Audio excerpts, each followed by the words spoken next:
اللہ تعالیٰ فرماتا ہے خبردار، اللہ کے ذکر سے ہی دلوں کو اطمینان حاصل ہوتا ہے، اللہ کے ذکر سے ہی دل کو سکون حاصل ہوتا ہے۔ گویا قرآن ہمیں یہ اشارہ دے رہا ہے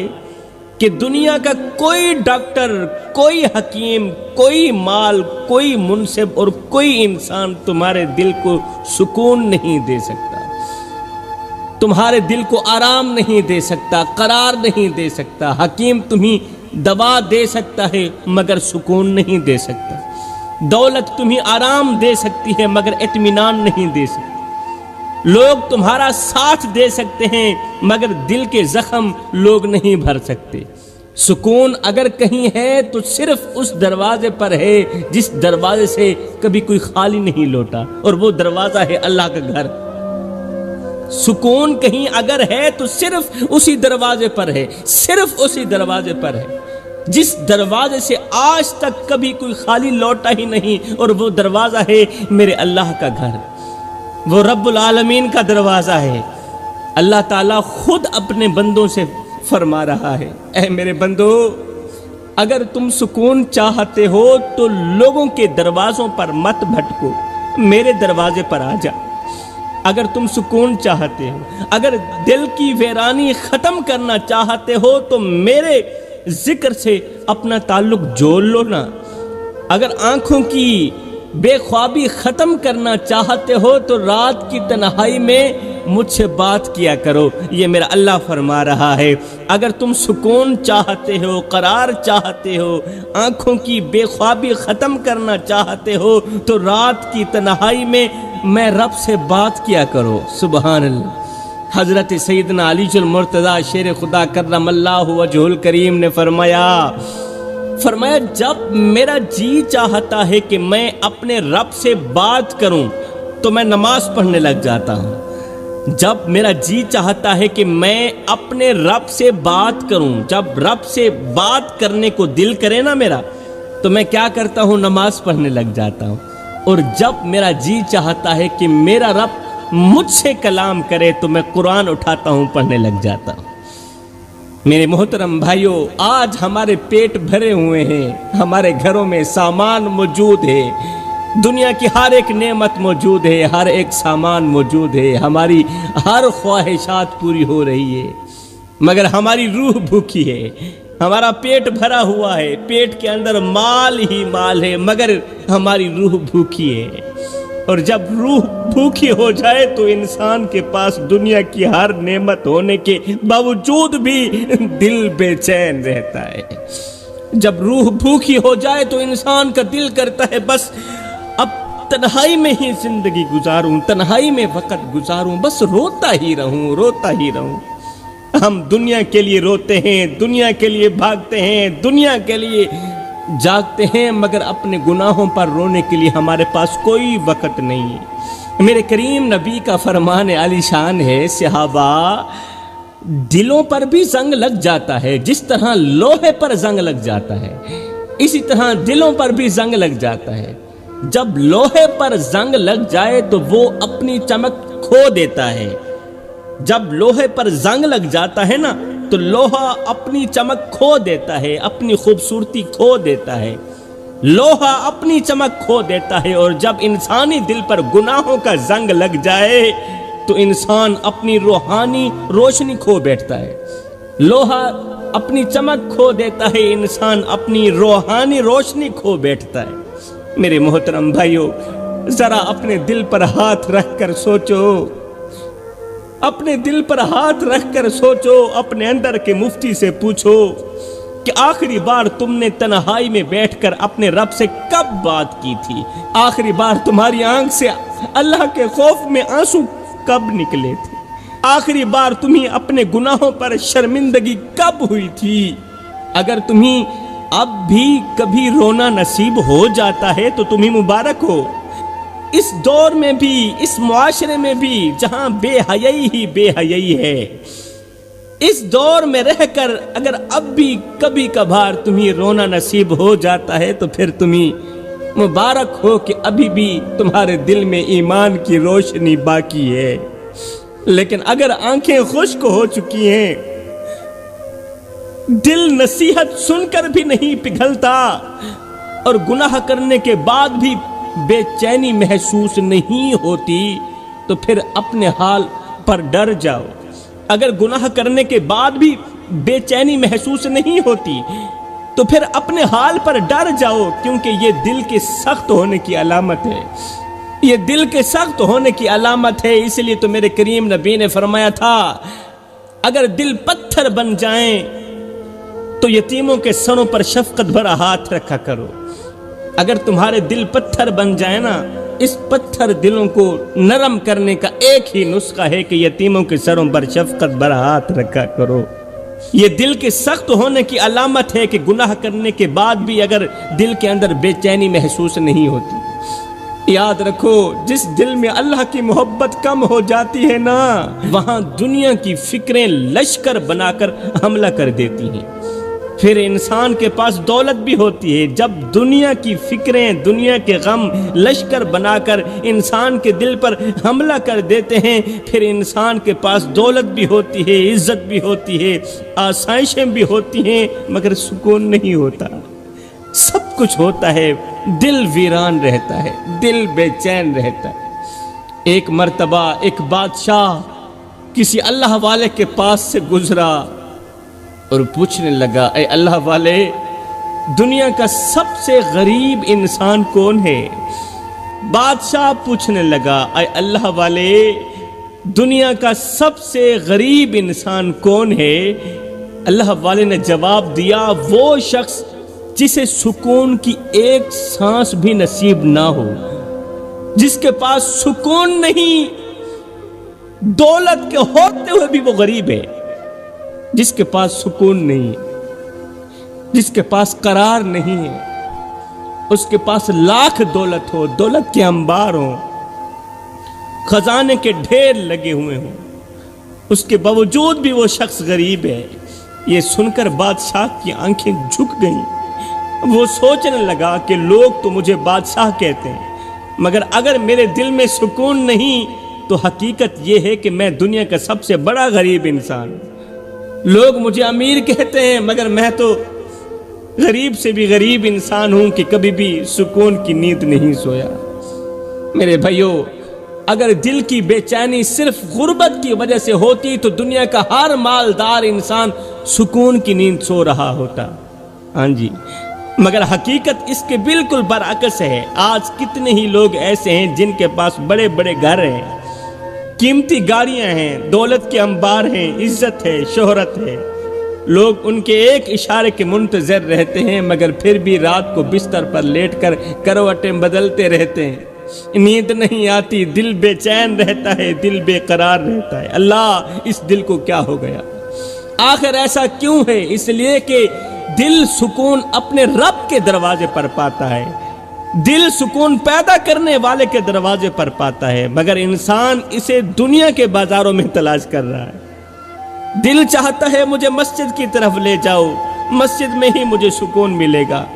اللہ والے کی محفل میں لے جاؤ، اللہ والے کی مجلس میں لے جاؤ، وہاں پر میں سکون پاؤں گا، مگر انسان کہتا ہے نہیں نہیں نہیں، میں تجھے دنیا کے بازاروں میں لے چلتا ہوں۔ دل کا تعلق تو اپنے رب سے مضبوط ہونا چاہیے تھا، مگر انسان نے اسے دنیا کی محبت کے ساتھ جوڑ لیا۔ میرے بھائیو، اللہ تعالیٰ قرآن کریم میں فرماتا ہے کہ جو میرے ذکر سے منہ موڑے گا اس کی زندگی تنگ کر دی جائے گی۔ جو میں رب کے ذکر سے منہ موڑ لے گا نا، میں رب اس کی زندگی تنگ کر دوں گا۔ غور کرنے والی بات ہے، توجہ طلب بات ہے۔ تنگ زندگی صرف یہ نہیں کہ انسان کے پاس پیسے نہ ہوں، بلکہ بعض اوقات انسان مال میں ڈوبا ہوا ہوتا ہے مگر سکون سے محروم ہوتا ہے، یہ بھی زندگی تنگ ہی ہے۔ لوگوں کے ہجوم میں بیٹھ کر بھی تنہائی محسوس کرتا ہے، یہ تنگی نہیں ہے تو اور کیا ہے؟ پیسوں کے ڈھیر کے اوپر بیٹھ کر بھی دل بے چینی کا سبب بنا ہوا ہے، یہ تنگی نہیں ہے تو اور کیا ہے؟ یہ جو گناہ ہے نا، گناہ، یہ بھی دل کی بے چینی کی ایک بہت بڑی وجہ بنتے ہیں۔ یہ جو گناہ آپ کرتے ہیں اور آپ کو پتہ تو ہوتا ہے کہ میں غلط کر رہا ہوں، جب بندہ پہلی بار گناہ کرتا ہے تو دل بندے کو ملامت کرتا ہے، دوسری بار گناہ کرتا ہے تو ملامت کم ہو جاتی، پھر آہستہ آہستہ گناہ عادت بن جاتا ہے، پھر آہستہ آہستہ یہ گناہ عادت بن جاتے ہیں، اور ایک وقت ایسا آتا ہے کہ انسان گناہ تو کرتا رہتا ہے مگر دل کو تکلیف محسوس ہی نہیں ہوتی۔ پہلی مرتبہ اتنی بڑی تکلیف محسوس ہوئی تھی جب پہلی مرتبہ تو اللہ کی نافرمانی کر رہا تھا، گناہ کر رہا تھا، اتنی بڑی تکلیف محسوس ہو رہی تھی، مگر اب تو دل کو تکلیف ہوتی نہیں جتنا بڑا گناہ کر لو۔ یہی وہ خطرناک مقام ہے جہاں سے دل کی تباہی شروع ہو جاتی ہے۔ میرے بھائیو، آج ہمارا حال یہ ہو چکا ہے کہ ذرا سی پریشانی آ جائے تو ہم شکوے شروع کر دیتے ہیں، معمولی سی تکلیف آ جائے تو ہم رونا شروع کر دیتے ہیں، کوئی خواہش پوری نہ ہو تو ہم تقدیر سے ناراض ہو جاتے ہیں، اللہ سے بھی ناراض ہو جاتے ہیں، اور بعض اوقات تو انسان اتنا بے صبرا ہو جاتا ہے کہ اپنے رب سے ہی شکوہ کرنے لگ جاتا، حالانکہ ہمیں یہ معلوم ہی نہیں ہوتا کہ یہ جو پریشانی ہمارے دروازے پر آئی ہے، ہو سکتا ہے یہ ہمارے گناہوں کو دھونے آئی ہو، ہماری بدکاریوں کو دھونے آئی ہو سکتا ہے یہ ہمیں جہنم کی آگ سے بچانے آئی ہو سکتا ہے یہ ہمارے درجات بلند کرنے آئی اور ہو سکتا ہے یہ مصیبت دراصل ہمیں اللہ کی طرف جوڑنے آئی ہو، اور یہ بھی ہو سکتا ہے کہ اللہ کی طرف سے بھیجا گیا وہ تحفہ ہو، یہ مصیبت اللہ کی طرف سے بھیجا گیا وہ تحفہ ہو جس کے بدلے میں قیامت کے دن ہمیں ایسی نعمت ملنے والی ہو جس کا آج ہم تصور بھی نہیں کر سکتے۔ یہ بھی ہو سکتا ہے۔ میرے محترم بھائیو، ذرا حضرت سیدنا ایوب علیہ السلام کی زندگی کو دیکھو، ایوب کی زندگی کا وہ دردناک منظر اپنی آنکھوں کے سامنے لاؤ نا ذرا۔ مال چلا گیا، اولاد چلی گئی، صحت تھی وہ بھی چلی گئی، جسم بیماری اور زخموں سے چور چور ہو گیا، وہ لوگ بھی ساتھ چھوڑ گئے جو کبھی آپ کی مجلسوں میں بیٹھنے پر فخر کیا کرتے تھے، مگر حیرت کی بات یہ ہے کہ اتنی بڑی آزمائشوں کے باوجود ان کی زبان پر شکوے کا ایک لفظ بھی نہ نکلا۔ جسم کا ہر حصہ درد میں ڈوبا ہوا ہے ایوب علیہ السلام کا، راتیں تکلیف میں گزر رہی ہیں، دن آزمائشوں میں گزر رہے ہیں، مگر دل میں ہے تو صرف شکر ہے، دل میں ہے تو صرف صبر ہے۔ اور ایوب علیہ السلام بار بار یہی کہتے جا رہے ہیں، بار بار یہی کہتے جا رہے ہیں، میرے رب اگر یہ آزمائش تیری طرف سے ہے تو تیرا ایوب بھی تیری اس آزمائش کو اپنی آنکھوں پہ رکھتا ہے۔ محبت کا دعویٰ تو ہر کوئی کرتا ہے، مگر محبت کی سچائی تکلیف کے وقت ہی ظاہر ہوتی۔ عشق کی جو سچائی ہوتی ہے نا، عشق کی جو حقیقت ہوتی ہے نا، ہمیشہ درد کے وقت ظاہر ہوتی ہے۔ خوشیوں میں اللہ کا شکر ادا کرنا آسان ہے میرے بھائیو، خوشیوں میں اللہ کا شکر ادا کرنا آسان ہے، مگر درد کے سمندر میں ڈوب کر بھی اپنے رب سے محبت کرنا، اپنے رب کا شکر ادا کرنا، یہ صرف اللہ کے خاص بندوں کا کام ہے۔ کبھی کبھی ایسا لگتا ہے جیسے صبر خود حضرت ایوب علیہ السلام کے دروازے پر آ کر بیٹھ گیا۔ ایسا لگتا ہے نا جب ایوب کی وہ کہانی پڑھتے ہیں، ایسا لگتا ہے جیسے صبر خود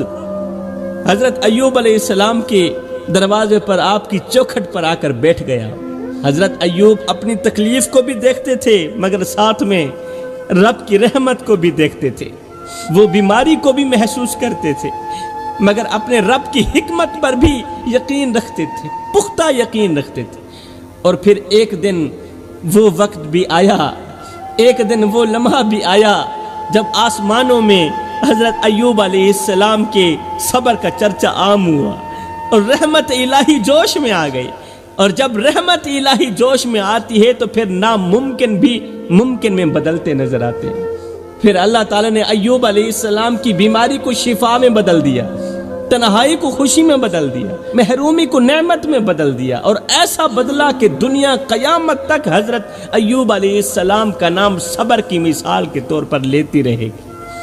میرے محترم بھائیو، یاد رکھو مصیبت ہمیشہ رہنے کے لیے نہیں آتی، رات ہمیشہ رہنے کے لیے نہیں آتی، آزمائش ہمیشہ رہنے کے لیے نہیں آتی،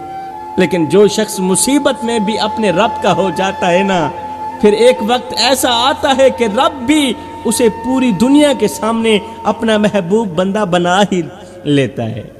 حضرت سیدنا یعقوب علیہ السلام کا درد بھی یاد کرو، جب برسوں تک اپنے بیٹے یوسف علیہ السلام کی جدائی میں روتے رہے، بیٹے کی جدائی میں روتے رہے حضرت یعقوب علیہ السلام،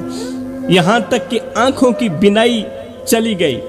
مگر پھر بھی زبان پر صبر تھا اور دل میں اللہ پر پختہ یقین تھا، زبان پر شکر گزاری ہی شکر گزاری تھی۔ تصور تو کرو، ایک باپ ہر روز اپنے بیٹے کو یاد کر کے رو رہا ہے، ہر وقت ہر لمحے اپنے بیٹے کو یاد کر کر کے رو رہا ہے، ہر دروازے کی طرف دیکھتا ہے، ہر آنے والے سے امید لگاتا ہے، مگر سال گزر جاتے ہیں اور بیٹا واپس نہیں آتا، پھر بھی وہ یہ نہیں کہتا اے اللہ تو نے میرے ساتھ ایسا کیوں کیا؟ ایک ہی تو یوسف تھا جس سے میں بے حد محبت کرتا تھا، نہیں، بلکہ وہ کہتا ہے میں اپنا غم اور اپنی فریاد صرف اللہ کے سامنے پیش کرتا ہوں، اگر میرا اللہ میری اس آزمائش میں راضی ہے تو یعقوب بھی راضی ہے، اگر میرا اللہ میری اس پریشانی میں راضی ہے تو یعقوب بھی راضی ہے۔ میرے کریم آقا جناب حضرت محمد مصطفیٰ صلی اللہ علیہ وسلم کی زندگی کا درد تو ایسا ہے کہ سن کر دل کانپ جاتا ہے۔ بچپن میں والد کا سایہ اٹھ گیا، پھر والدہ بھی دنیا سے چلی گئی، پھر دادا بھی رخصت ہو گئے، جوانی آئی تو اپنے ہی لوگوں نے جھٹلا دیا، پتھر مارے، مذاق اڑایا، طائف کی گلیوں میں لہولہان کر دیا، اور پھر وہ منظر بھی آیا جب اپنے جوان بیٹے حضرت ابراہیم رضی اللہ تعالی عنہ کو قبر میں اتارنا پڑا، آنکھوں سے آنسو جاری تھے، دل غمگین تھا، مگر زبان پر پھر بھی اپنے رب کی رضا تھی۔ جن لوگوں کو اللہ نے اپنی محبت کے لیے چنا تھا، قسم ہے اللہ پاک کی، ان کی زندگیاں آزمائشوں سے بھری ہوئی تھی۔ جن کو اللہ تعالیٰ نے اپنا محبوب بنا کر دنیا میں بھیجا تھا، ان کی زندگیاں آزمائشوں سے بھری ہوئی تھی، پریشانیوں سے بھری ہوئی تھی، تو پھر ہم اور آپ کون ہیں کہ چند دن کی پریشانی پر شکوے شروع کر دیتے؟ یاد رکھو، ہر آنسو سزا نہیں ہوتا، بعض آنسو انعام بھی ہوتے ہیں، ہر مصیبت غضب نہیں ہوتی، بعض مصیبتیں رحمت بھی ہوتی ہیں، اور ہر تکلیف تباہی نہیں ہوتی، بعض تکلیفیں انسان کو اپنے رب کی اتنا قریب کر دیتی ہیں جتنا وہ ساری زندگی عبادت کر کے بھی اپنے رب کے قریب نہیں ہو پایا تھا۔ میرے بھائیو، ہو سکتا ہے آج جس پریشانی پر تم رو رہے ہو، کل قیامت کے دن اسی پریشانی کی وجہ سے تم جنت کے ایسے مقام پر کھڑے ہو جہاں پہنچنے کا تم نے کبھی خواب بھی نہیں دیکھا تھا۔ اس لیے میں کہتا ہوں میرے بھائیو،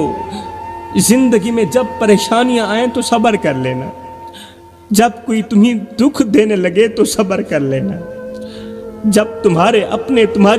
آنکھوں میں آنسو بھر دیں تو صبر کر لینا، جب تمہارا دل یہ سوچ سوچ کے ٹوٹنے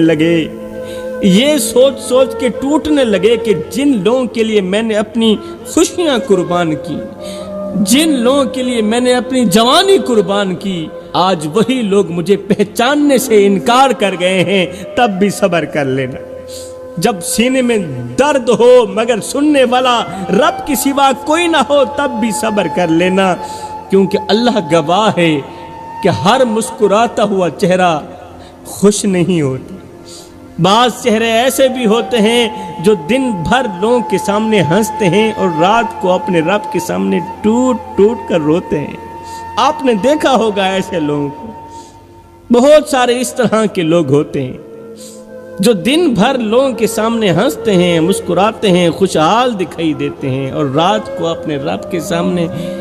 ٹوٹ ٹوٹ کے روتے ہیں، اور ان کا رونا میرے اللہ کو بہت پسند بھی آتا ہے، اور میرا اللہ بھی یہی چاہتا ہے، بس یہ روتا رہے اور میں رب اس کا رونا سنتا رہوں۔ بعض دل ایسے بھی ہوتے ہیں جن کے زخم نظر نہیں آتے مگر ان کے اندر قیامت برپا ہوتی، بعض لوگ اس طرح بھی ہوتے، مگر یاد رکھو میرے بھائیو، جو لوگ تمہیں رلاتے ہیں نا، وہ رلاتے ضرور ہیں مگر تمہاری قسمت نہیں لکھتے، تمہاری قسمت میرے محمد کا رب ہی لکھتا ہے۔ جو لوگ تمہیں چھوڑ کر چلے گئے ہیں نا، وہ خود چلے گئے ہیں، تمہارا رزق ساتھ لے کر نہیں جا سکتے، تمہارا رزق ساتھ لے کر نہیں گئے وہ۔ اس لیے صبر کرنا، اللہ پر توکل رکھنا۔ کبھی کبھی اللہ بندے کو لوگوں سے دھوکہ اس لیے بھی کھلاتا ہے تاکہ اس کا بندہ لوگوں پر نہیں بلکہ اپنے رب پر بھروسہ کرنا سیکھ لے، ہاں اپنے رب پر یقین کرنا سیکھ لے، کیونکہ اللہ کے بندے کا یقین کمزور بھی تو ہو سکتا ہے نا۔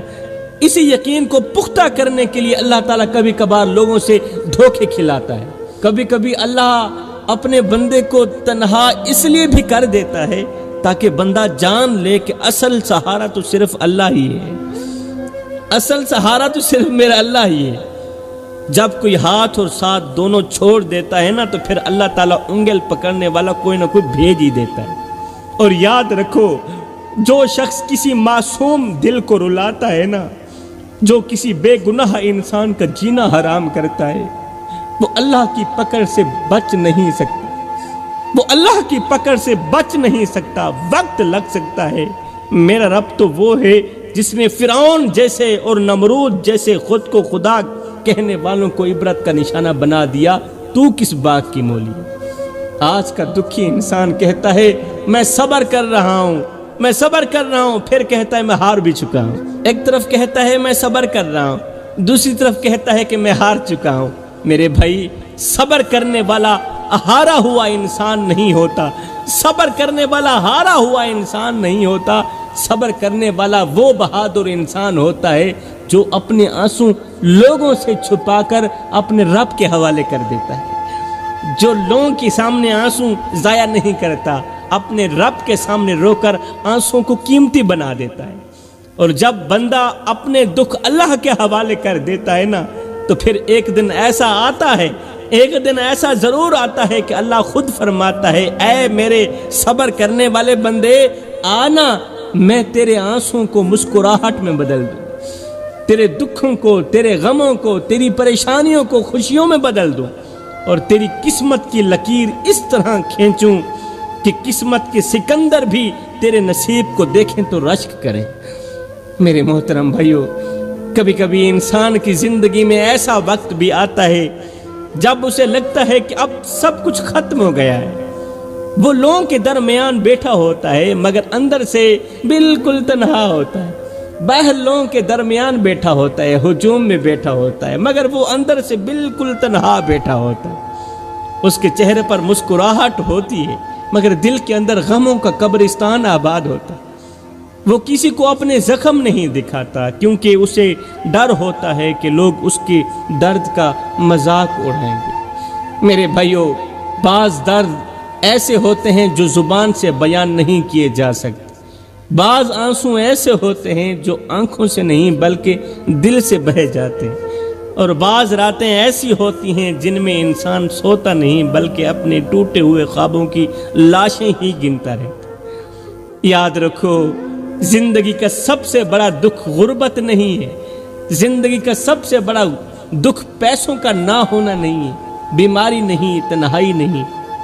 زندگی کا سب سے بڑا دکھ یہ ہے کہ انسان اپنے رب سے دور ہو جائے اور شیطان کے قریب ہو جائے، کیونکہ جب رب قریب ہو تو اندھیری راتیں بھی روشن محسوس ہوتی ہیں، اور جب رب سے تعلق کمزور ہو جائے تو روشن دن بھی ویران لگنے لگتے ہیں۔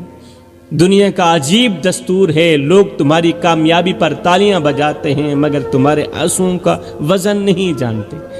تمہاری کامیابی پر تالیاں ضرور بجاتے ہیں مگر یہ جو تمہاری آنکھوں سے آنسو نکل رہے ہیں نا، ان کا وزن نہیں جانتے۔ لوگ تمہاری ہنسی دیکھتے ہیں مگر وہ راتیں نہیں دیکھتے جن میں تم نے تکیاں آنسوؤں سے بھگو دیا تھا، وہ راتیں نہیں جانتے۔ مگر ایک ذات ہے جو تمہارے دل کے ہر درد کو جانتی ہے، ایک ذات ہے جو تمہارے ہر آنسوں کو گنتی ہے، تمہاری ہر خاموش آہ کو سنتی ہے۔ اللہ تعالیٰ تمہارے لبوں سے نکلنے والے الفاظ سے پہلے تمہارے دل کی کیفیت کو جانتا ہے۔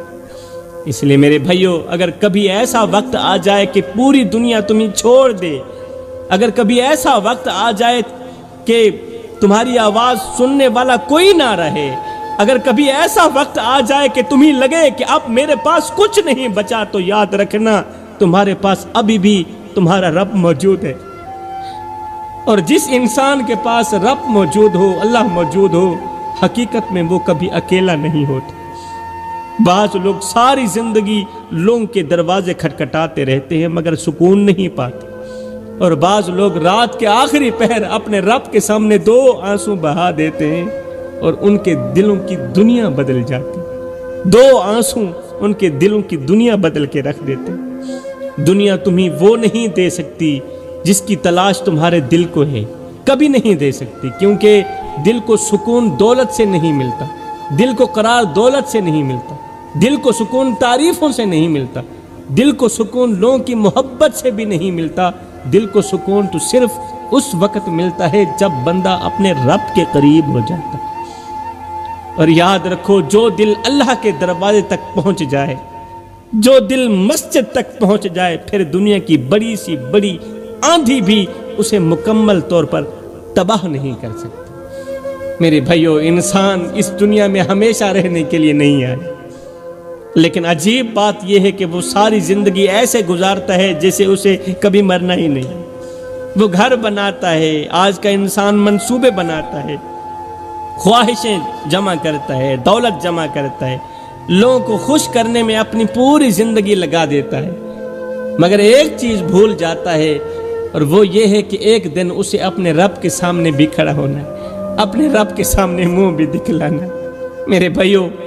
دل کے اندر جو عجیب سی بے چینی رہتی ہے نا، اس کی ایک وجہ یہ بھی ہے کہ روح ہر وقت اپنے اصل گھر کو یاد کر رہی ہوتی۔ انسان کی روح ہر وقت اپنے اصل گھر کو یاد کر رہی ہوتی ہے، اسی لیے بھی انسان کا دل پریشان رہنے لگتا ہے۔ یہ دنیا روح کا اصل گھر نہیں ہے، یہ دنیا کی رونقیں یہ روح کا اصل گھر نہیں ہے، یہ دنیا کے خوبصورت گھر، یہ بنگلے، یہ گاڑیاں، یہ روح کا اصل گھر نہیں ہے۔ اس لیے تو دنیا کی ہر ایک نعمت حاصل کرنے کے باوجود انسان کے دل میں ایک خالی پن باقی رہ جاتا ہے۔ تم ایک خواہش پوری کرتے ہو تو دوسری خواہش پیدا ہو جاتی، دوسری خواہش پوری کرتے ہو تو تیسری سامنے آ جاتی۔ اگر سکون دولت میں ہوتا تو دنیا کے سب سے مالدار لوگ کبھی پریشان نہ ہوتے، اگر سکون پیسوں میں ہوتا تو دنیا کے سب سے بڑے امیر لوگ خودکشی نہ کرتے، اگر سکون شہرت میں ہوتا تو مشہور لوگ کبھی ڈپریشن کا شکار نہ ہوتے، اگر سکون لوگوں کی تعریفوں میں ہوتا تو ہر مشہور انسان خوش رہتا، مگر نہیں۔ تاریخ گواہ ہے کہ بڑے بڑے بادشاہ راتوں کو جاگتے رہے، بڑے بڑے امیر دل کے سکون کے لیے ترستے رہے، کیونکہ دل کی بھوک روٹی سے نہیں بھرتی، دل کی بھوک صرف اپنے رب کی یاد سے بھرتی ہے۔ حضرت حسن بصری رحمت اللہ تعالی علیہ فرماتے تھے کہ میں نے ایسے لوگوں کو دیکھا ہے جن کے چہروں پر نور تھا، حالانکہ ان کے پاس دنیا کا مال نہیں تھا، پھر بھی چہروں پر نور تھا، پیسہ نہیں تھا، چہرے پر نور تھا، کھانے پینے کی چیزیں بھی نہیں تھیں، چہرے پر نور تھا۔ اور ایسے لوگوں کو بھی دیکھا ہے جن کے خزانوں کی چابیاں اونٹوں پر لادی جاتی تھیں، مگر ان کے دل بے سکون تھے، ان کے چہرے بے سکون تھے، ان کے چہرے کالے سیاہ تھے، ان کے اندر کی دنیا ویران ہوئی تھی۔ ذرا قبرستان جا کر دیکھو نا، وہاں بادشاہ بھی دفن ہیں اور فقیر بھی دفن ہیں، وہاں خوبصورت لوگ بھی دفن ہیں اور طاقتور لوگ بھی دفن ہیں، وہاں وہ لوگ بھی سو رہے ہیں جنہوں نے کبھی سوچا تھا کہ ابھی تو بہت زندگی باقی ہے، لیکن آج ان کے محل خاموش ہیں، ان کے کمرے خاموش ہیں، ان کے بستر خاموش ہیں اور ان کی آوازیں خاموش ہیں۔ یہی حقیقت جب انسان بھول جاتا ہے، یہی کڑوا سچ جب انسان بھول جاتا ہے تو دل بے چین ہو جاتا ہے، پھر دل بے قرار ہو جاتا ہے، کیونکہ دل جانتا ہے کہ وہ ایک مسافر ہے۔ انسان تو نہیں جانتا، نادان انسان نہیں جانتا، مگر اس کا دل جانتا ہے کہ وہ ایک مسافر ہے۔ دنیا کی سب سے بڑی دانائی یہ نہیں کہ تم کتنا کما لیتے ہو، بلکہ دنیا کی سب سے بڑی دانائی یہ ہے کہ تم اپنی منزل کو پہچان لو، اور جو شخص اپنی منزل پہچان لیتا ہے پھر دنیا کے غم اسے توڑتے نہیں بلکہ اسے اپنے رب کے اور قریب کر دیتے ہیں۔